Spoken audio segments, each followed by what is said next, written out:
Goeiemôre vriende, hier so op 'n Saterdagoggend, die 15de November 2025. Mag dit vir julle 'n lekker dag wees. Vir julle ouers, ek dink is hom so klein bietjie rustiger. Ek dink die eksamen het seker nou begin. Rustiger in die sin dat jy nie hoef rond te hardloop vir 'n klomp aktiwiteite wat die kinders moet doen nie, maar natuurlik ook nie weer stresvol met die eksamen. So mag dit ook vir julle 'n goeie tyd wees met die eksamen. Ons bid vir al die kinders wat skrywe, ons dink in die spesifiek aan ons matrieks wat skrywe, en hierdie tyd ook in die graad 11, né, so 'n belangrike eksamen ook nou. Ons dink veralnik aan die matrieks, ons dink ontsettend baie aan ons onderwysers. Ons kom dra hulle aan die Here op, ook in hierdie tyd, so 'n belangrike rol wat hulle speel in ons land, in die kinders se opvoeding en in die samelewing, liewe vriende, se inbou van waardes en al daai tipe goed wat belangrik is, né? En dan ook net, ons het 'n somerbraai die 6de Desember. Ekskuus tog. Julle kan kaartjies koop, vriende. Dis R120 'n kaartjie. Daarvoor kry julle vleisie wat gebraai is, 'n slaai wat jy gekry het, dan kom pap by. Julle kry 'n pudding daarby en so aan. Julle kan net julle eie drank en goeders kan julle bring as julle 'n wyntjie wil saambring, as julle uit die aard van die saak. Baie welkom. R120. Julle kan vir Karika 'n lytjie gee, 021 5522689. Julle is ook welkom om vir my te kontak as julle wil en net 'n WhatsApp te los en vir my te sê. Maar vriende, ons sien julle daar, dit is baie lekker. Ons gaan so lekker saamkoms die 6de Desember. Kom ons raak net so vir 'n wyle stil.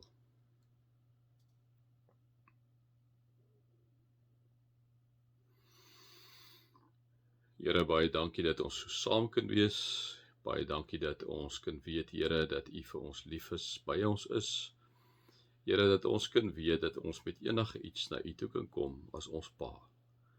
Here, dat U inderdaad die koning van die konings, die heerser van die heersers is. Here, dat U die almagtige God is wat alles gemaak het. Here, ons verstande is te plat. Ons kan nie dit enigsins, soos die Engels sê, grasp nie. Ons kan dit nie begryp nie. Dit is te hoog vir ons begrip, Vader. Baie dankie dat U inderdaad tog enigsins omgee vir ons op 'n spikkeltjie, letterlik 'n spikkeltjie in die heelal. Amen. Vriende, mag daar vir julle genade en vrede en oorvloed wees, omdat julle God ken, Jesus ken en die Heilige Gees ken. Vriende, ons is vandag inderdaad begin ons by Filippense, boek Filippense. Ons weet, vriende, dit is die Filippense, die eerste gemeente wat op Europese bodem gestig is. Filippense is een van 13 briewe wat Paulus geskryf het, liewe vriende, in die Nuwe Testament. En hierdie spesifieke boek Filippense staan saam met Efesiërs, Kolossense en Filemon, natuurlik bekend as die gevangenskapsbriewe, wat Paulus in die gevangenskap geskryf het. Is om en by geskryf so 61 na Christus, sê die mense wat nou so 'n bietjie gaan kyk het daarna, sommer net vir julle vir interessantheid. Filippi, sê hulle, vir ons was 'n baie belangrike stad gewees, liewe vriende. Dit was 'n Romeinse kolonie. En in die Romeinse regeringsstelsel, ons net vir mekaar sê, is daar 'n groot verskil tussen 'n provinsie en 'n kolonie. 'n Provinsie en 'n kolonie, né? 'n Provinsie was bloot 'n gebied wat die vyand oorwin het, maar 'n kolonie het 'n spesifieke status gehad, want die Romeinse burgers, liewe vriende, wat in die weermag gedien het dan in 'n kolonie gebly as sommer as verdienste van wat hulle gedoen het. Maar die tweede ding van 'n kolonie, hy het dan natuurlik ook 'n buffer gevorm, né, teen vyhandelike magte en indien daar sou wees. Die inwoners van Filippi, so sê hulle vir ons, was meerendeels Romeine self gewees. En baie van hierdie Romeine was waarskynlik gelowiges gewees, so sê hulle vir ons. En daarom het Paulus dan ook in die brief baie keer praat van die keiserlike wag, met baie van hierdie gemeentelede in die weermag was, né? Dan sien ons ook wat Paulus praat so in 1 vers 27 en 28, praat hy van hulle moet in 'n moeilike omstandighede of situasie moet hulle standvastig bly. En dit is omdat Christene met die Romeinse burgerskap, vriende, het swaar gekry, omdat hulle nie wou deelneem aan die keizervereniging nie, né? En dan so in hoofstuk 2 vers 5 is daar 'n uiteensetting van die heerlikheid van Christus met spesifieke beklemtoning van sy godheid.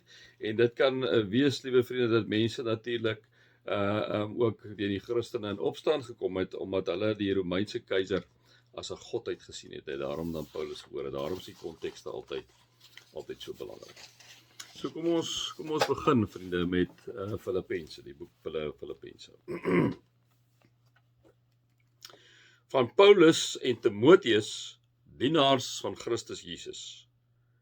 Aan almal in Filippi wat deur Christus Jesus aan God behoort, met hulle ouderlinge en hulle diakens. Nou mooi hoe hy nou so praat met hulle. Genade en vrede vir julle wat van God ons Vader en die Here Jesus Christus. En dan gaan hy aan begin. Hy sê: Ek dank my God elke keer as ek aan julle dink. In al my gebede bid ek altyd met blydskap vir julle almal, omdat julle van die eerste dag af tot nou toe saamgewerk het aan die verkondiging van die evangelie. Nou, dit is 'n ongelooflike, wonderlike stuk getuienis wat Paulus hierso lewer. Wat Paulus hierso lewer wanneer hy sê van die eerste dag af het hulle saamgewerk om die evangelie van Jesus Christus te verkondig, nee. Dan gaan hy aan en sê, ek is veral ook daarvan oortuig dat God wat die goeie werk in julle begin het, dit eindelik sal voer en dit sal volëindig op die dag wanneer Christus Jesus kom. Dit is ook heeltemal reg dat ek so oor julle almal dink, omdat julle my na aan die hart lê. Nee, dit is 'n ongelooflike mooi iets wat Paulus sê, omdat hulle hom na aan die hart lê. Hy praat met hulle oor die samewerking, het hulle saamgewerk het om die evangelie te verkondig. Hy sê hy weet ook dat God wat deur sy gees hierdie werking binne hulle begin. Onthou hulle is heidene wat tot bekering gekom het, is Romeinse burgers wat teen die keiser eintlik kies, liewe vriende. So hulle gaan nog swaar kry vorentoe, nee. En hy kom sê maar net, weet julle, ek is oortuig dat God hierdie goeie werk om te getuig dat Jesus Christus gesterf het aan die kruis en opgestaan het, dit verder sal voer in julle lewe. En ek wil net vir julle kom sê Paulus, omdat julle so 'n voorbeeld is vir mense rondom julle, wil ek vir julle kom sê, nee, ek dink aan julle, want julle lê my na in die hart. En Paulus self, 'n evangelis, vriende, wat in die tronk sit, kan nou dink, hy is baie trots op hierdie mense, wat besig is om die evangelie te verkondig, daar waar hulle in hierdie heidense omgewing is, nee. Julle deel immers almal saam met my in die genade wat God my gee, sowel in my gevangenskap as in my verdediging van die evangelie. God is my getuie, hy weet ook dat julle verlang met die liefde van Jesus Christus in my hart, kom sê Paulus. Ook bid ek dat julle liefde al hoe meer sal toeneem in begrip en fyn aanvoeling, sodat julle die dinge sal kon onderskei waarop dit werklik aankom. Dan sal julle op die dag wanneer Christus kom onberispelik en sonder blaam wees. En deur Jesus Christus sal julle geheel en al in die regte verhouding met God wees tot sy eer. Ek wil net by vers 9 vat, dit vir julle gee vanoggend.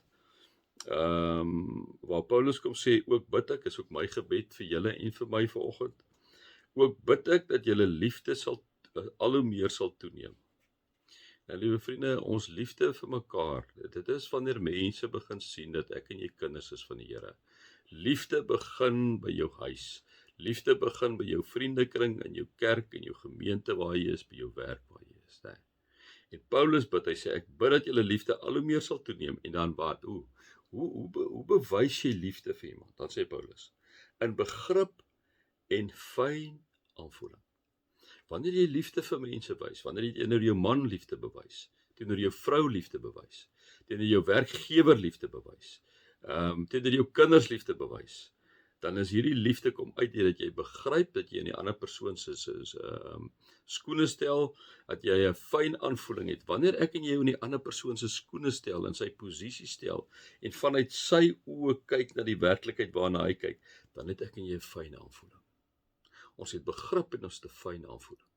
En dit is wat Paulus vir hulle sê. Hy sê hy bid dat die liefde al hoe meer sal toeneem, en hoe dit toeneem is in begrip en fyn aanvoeling, sodat julle die dinge kan onderskei waarop dit werklik na aankom. Nee, so hy kom vra ook dan en bid vir hulle vir onderskeidingsvermoë. Dit is my gebed ook vandag vir julle, dat julle liefde sal toeneem in begrip, fyn aanvoeling en onderskeiding in jou huwelik, in jou vriendekring, in jou ouerskap, in jou werk, by jou kerk, en daar waar jy met vreemde mense in die wêreld mee betrokke is. My 5 vriende, mag julle God se liefde ervaar, sy genade en sy teenwoordigheid. Amen.